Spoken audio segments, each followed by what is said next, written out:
Frog in a Blender is such a cool name, but this one is called Candidum. Hello, Plant Daddies. Today we're going to be talking about Caladiums. So, Caladiums are originally from Brazil and some other South American countries. There are more than 1,000 varieties of them. And interesting fact, 98% of Caladiums in the world are produced in Lake Placid in Florida. And in Europe, one of the main hubs for Caladiums is the Netherlands, of course. Netherlands is the main producer of many of our plants.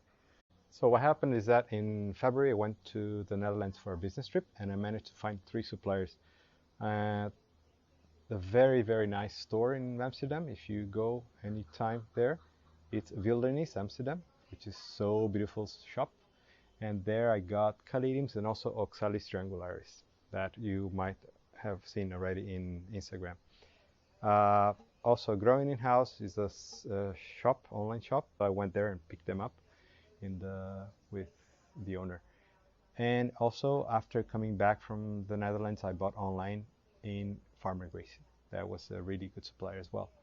For the soil, we were using perlite mixed with regular soil, some coconut fiber and some bark.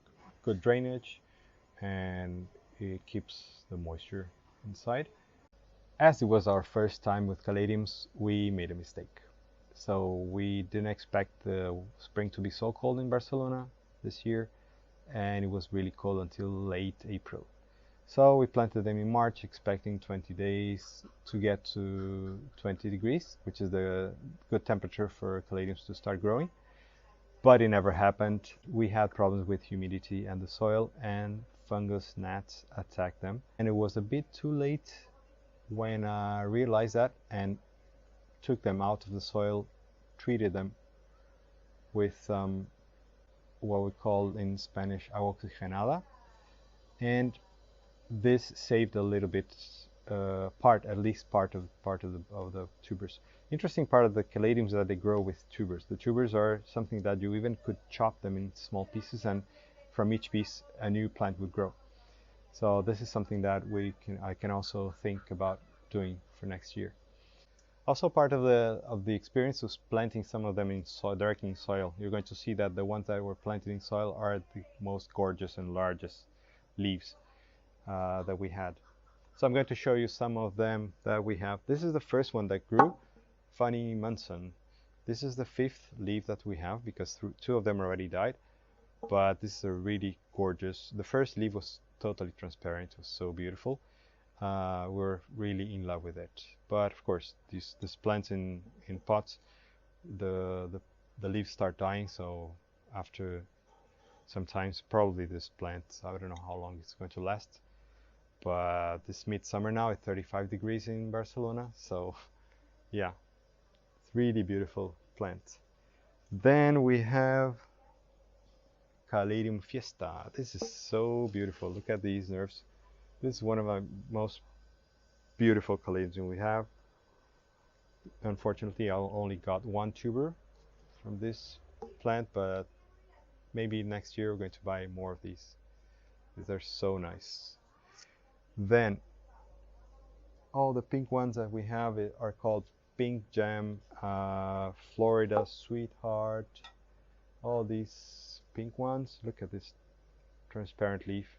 Because they cannot photosynthesize, it's almost dying, of course, because it needs these ones to grow.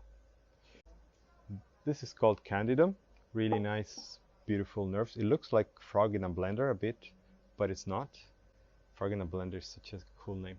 But this one is called Candidum, and it's also really nice. And we have the Moonlight, which is this one. Very cute little one. I think this is a dwarf Caladium because it was never growing larger than this. It's really nice. Not to be confused with Syngoniums. This is a Syngonium, and Syngonium is a perennial, and this one is not. Caladiums will die somehow in fall and restart growing in spring.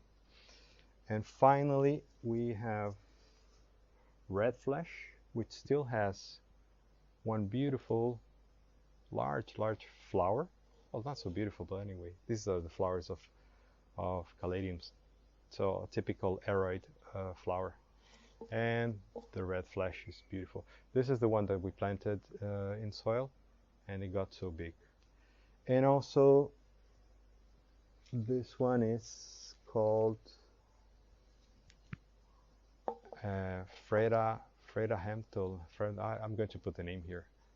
This completely red center. It's beautiful also, but got small. Also attacked by fungus gnats, but we're happy that it finally made it.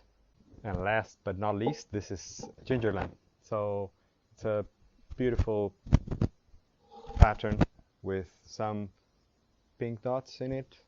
Unfortunately, it didn't grow that well, but hopefully next year is going to be much better.